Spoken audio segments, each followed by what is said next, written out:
What's up sa inyo mga ma'am and sir? For today's video, tuturuan ko kayo kung paano magtanggal ng Y-connect ng ating pasyo. Kasi ito raw yung dahilan kaya na lolobat daw yung pasyo natin eh. Itong video na to para sa mga newbie, mga may bagong motor.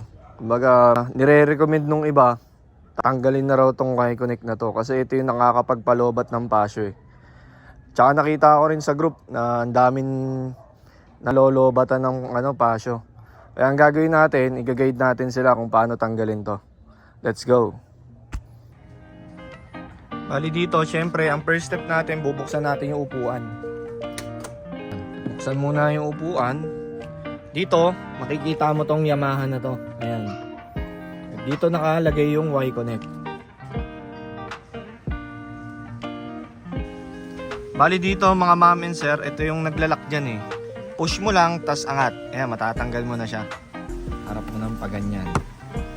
Ayan. Ngayon, para matanggal tong Y-connect na to, ipupush mo lang tong kulay pula.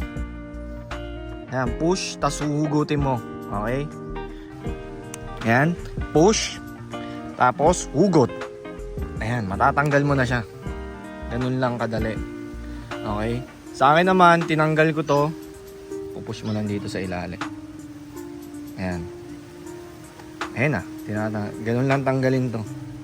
Itong Y-connect na yan. Ayan. Ayan siya. Tapos ako, nilalagyan ko lang dito. Yung iba, ang diskarte, tinatakpan ng electrical tape to para hindi madumihan. Ako naman, ito lang. Kasabay. Ayan. Ayan, dyan ko lang nilalagay yung spare key ko. Maraming salamat sa panonood. Follow for more kuting-ting tips. Woo!